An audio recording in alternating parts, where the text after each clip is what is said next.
Hi everybody, TheHande here, and as you know, I like to make videos about old computers, old game series, that kind of stuff. So let's talk about Mega Man and Castlevania. Mega Man and Castlevania used to be two of the cornerstone franchises of their respective companies, Capcom and Konami, but of course there hasn't been a new Castlevania game in almost a decade at this point. The newest Mega Man game came out in 2018 after an 8-year-long gap.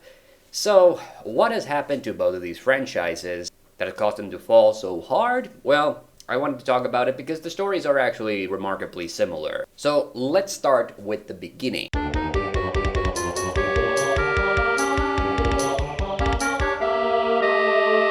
So, of the two series, Castlevania obviously came out first. It was released on the Famicom in 1986 as Akumacho Dracula, and in the rest of the world a year later as Castlevania. And Castlevania was actually an immediate hit. Konami made a couple of sequels for it, and the series was basically off and running. Mega Man came out a year after Castlevania, also in 1987, but it had a much rockier start. It suffered from a very rushed US release, which resulted in that awful cover art, and it only sold moderate numbers. However, the story I've heard is that after a year, Capcom realized Mega Man was still selling decently well, meaning it hadn't suffered from a massive drop-off, which tends to happen with most games. So Capcom decided to give Keiji Inafune a chance to also make a sequel to the game, and of course, that sequel was Mega Man 2, which ended up blowing the original out of the water sales-wise, and after that, the Mega Man franchise was up and running. Both of these games obviously had a number of successful sequels on the NES, and eventually, during the early 90s, they also made token efforts to also get released on other platforms. Castlevania actually made the rounds on all the major 16-bit systems, including the Super Nintendo, the Mega Drive/Genesis, and even the TurboGrafx, although only in Japan in the form of Rondo of Blood on the PC Engine CD. My personal favorite Castlevania, by the way. While Mega Man had a couple of shaky spin-offs on the PC, and a single Mega Drive and Game Gear game on Sega's platforms. However, the early 90s was very good for Mega Man. A second series, the Mega Man X series, started on the Super Nintendo, and by the mid-90s, things were still going hunky-dory. Then the fifth console generation happened. As you might know, this was actually a big hurdle for a lot of game series that had been successful on the two previous console generations. And the big issue here was the jump to 3D, so you might already know where this story is going. That both Mega Man and Castlevania had unsuccessful attempts at trying to jump to 3D, and this is why the series ended up fading into obscurity.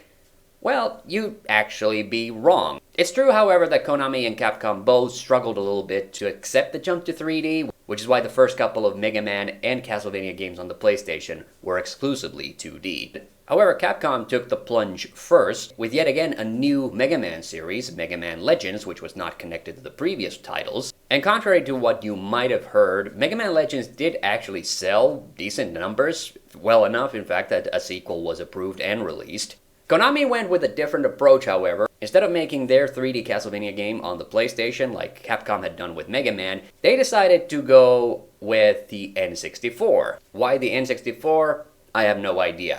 However, Konami and Capcom have always had a very close relationship with Nintendo, even if they have migrated to other platforms from time to time. And despite its infamy, the eventual game that would be released, Akumacho Dracula Moku Shiroku, or just Castlevania over in the West, which is why we call it Castlevania 64, actually sold really good numbers. It was actually one of the best-selling games on the N64 when it came out, although obviously its reputation has suffered quite a bit, and it's also very obvious that Konami did struggle to make the jump to 3D. So the important thing to remember here is that the problem wasn't really the sales of these particular games. It was the fact that both Konami and Capcom at this point had a bunch of other successful IPs that were selling much bigger numbers than either one of these games.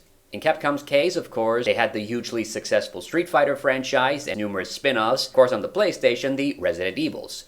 For Konami, there was an interesting shift, as the big game they had on the PlayStation was Metal Gear Solid, the third game in the Metal Gear series up to that point, which was ironic because Metal Gear had actually had its start pretty much around the same time as Castlevania, but had remained pretty much a fringe franchise up to that point. Now, the tables were completely flipped, with Metal Gear becoming the huge, massive IP, and Castlevania clearly being second fiddle. It probably didn't help that the Castlevania 64's release happened just a stone's throw away from the announcement of the PlayStation 2, one of the big hyped up games for which was, of course, Metal Gear Solid 2. And Konami probably also realized a little too late at this point that there was a pretty noticeable gap in the number of PlayStation and N64 ownership. So why didn't they just port the game over to the PlayStation? Well, probably because that would have taken a lot more time considering the PlayStation was a less powerful console, and also because, the PlayStation 2 was already coming out.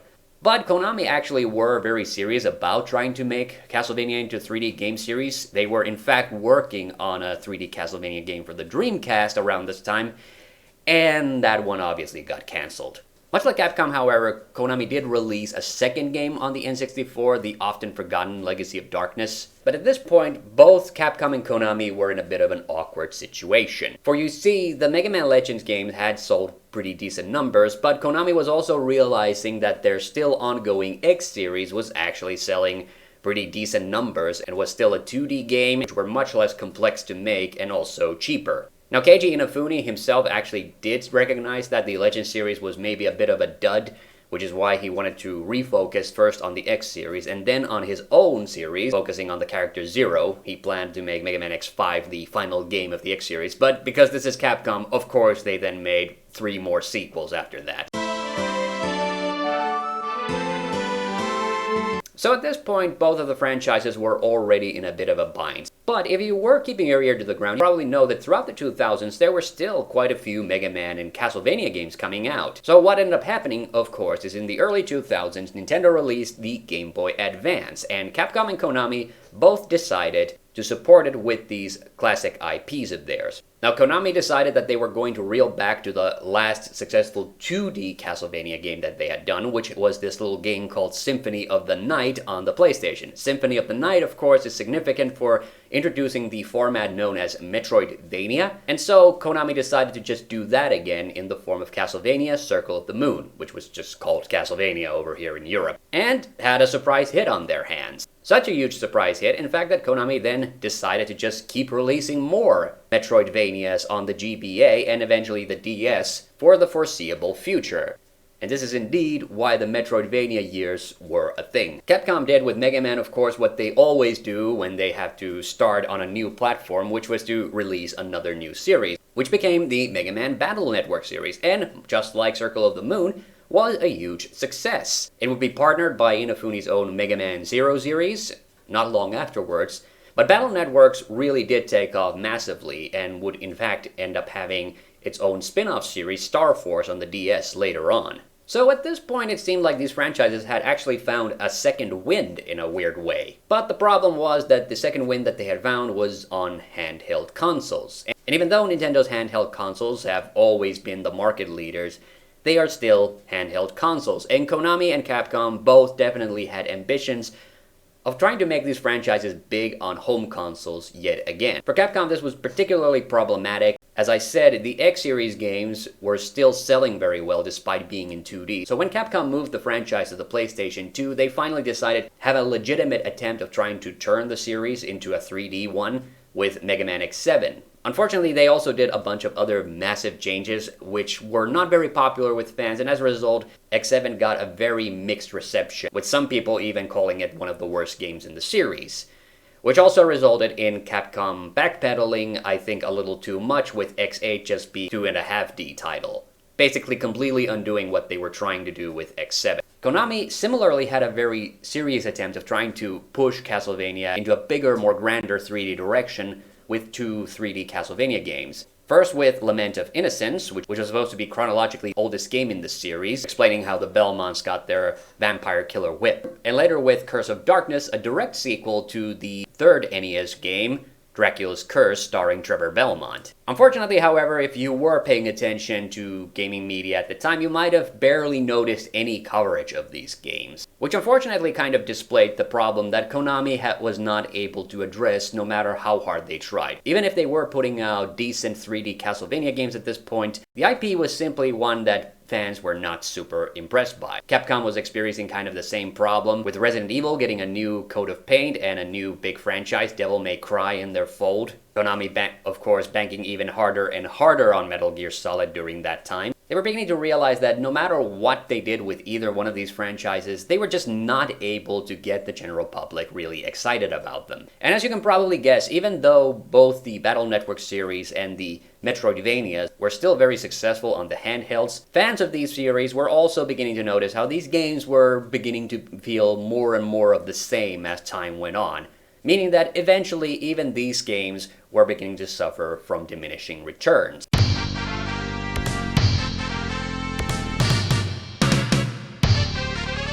So, at the end of the 2000s, both game companies decided to try something radically different. I think at this point, Capcom and Konami had both realized that both the Mega Man and Castlevania franchises were just so gigantic, and one of the big problems was that they were a little too intimidating for anybody who was not familiar with these series. Both series had literally dozens of games on them, Castlevania in particular having a very long and complicated chronology, and Mega Man being up to like 5 different series at this point. So both of them decided that maybe it was time to size things down and maybe have a fresh start with both franchises. In Capcom's case, they decided to just go back to the traditional 8-bit titles, and with the help of another game studio, Indie Creates, created Mega Man 9. Now, this was actually a big deal at the time. You might have even seen a lot of buzz around Mega Man 9, because it was one of Capcom's first major digital-only releases, although I do think they eventually also made a physical release of the game. But the point is that they had made a cost-effective Mega Man game,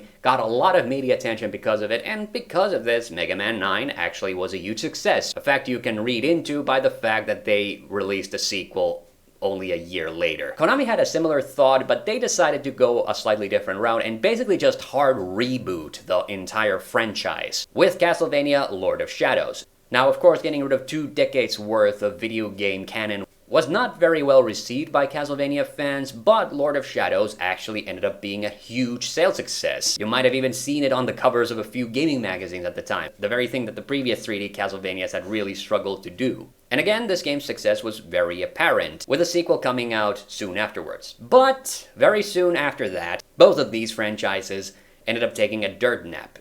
Now, this was very puzzling, especially for us Mega Man fans. Around the time of Mega Man 10's release, Capcom was still talking a big game about a new Mega Man game that allowed you to create new levels, and a sequel to the long-dormant Legends series. But then, without really any explanation, Capcom ended up just canceling both games. Like I said, Capcom never gave any reasons for this, but I would hazard a guess that the sales of Mega Man 10 might have had something to do with it. Which, if they had at least come out with a bit of information, these cancellations would have been at least a little bit understandable, but as such, it just made a lot of Capcom fans very unhappy. Now, Lord of Shadows was, of course, very successful, but lots of fans were still a little butthurt about the fact that A, it didn't really resemble previous Castlevanias from a pure gameplay standpoint, and 2, that the only character from the previous games that actually made an appearance was, Dracula himself. Now that Konami, however, had managed to get a commercially successful Castlevania game on the home consoles, they decided that for the second game, they were actually going to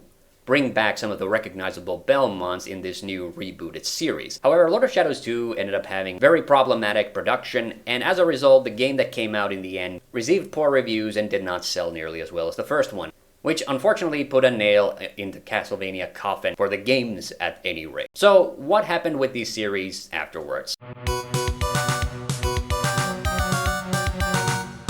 Well, while Capcom stopped developing any new Mega Man games, they obviously still allowed the IP to loom around, either through guest appearances in other games or through cartoon series. Mega Man's creator, Keiji Inafune, actually ended up leaving the company not long after that, starting his own firm and eventually crowdfunded his own game, which was intended to be the spiritual successor to the game, Mighty No. 9. Unfortunately, Mighty No. 9's release was delayed incredibly because Inafune, in a fit of megalomania, tried to port the game onto as many platforms as possible, and unfortunately ended up in a bit of a Duke Nukem Forever situation, which is when the eventual game came out, it was torn to shreds. In my opinion, in a backlash that was completely disproportionate. Capcom, for their own part, maybe felt a little bad for Inafune, or maybe just felt bad that the spiritual successor to Mega Man ended up being such a disappointment that they eventually just quickly hobbled together Mega Man 11 in 2018 in an effort to maybe leave the series on a high note, but I do not expect Capcom to be bringing Mega Man back anytime soon. Konami, for their own part, however, ended up having a lot of huge problems in the following years when it came out that they were basically treating their employees like dirt through various scathing exposés in the next couple of years, and eventually Konami ended up bringing down almost all of their game development to a point where they are now really only a game distributor. But of course, you might have seen that Castlevania did eventually make a return in the form of a Netflix animated series, which itself has now run its course. And similar to Capcom, I do not expect Konami to be bringing the game series back anytime soon, although of course Konami has been re-releasing some of the older Castlevanias as digital downloads ever since. Well, that was this video. I hope you enjoyed it. I'm TheHande back in, and see you on the next one.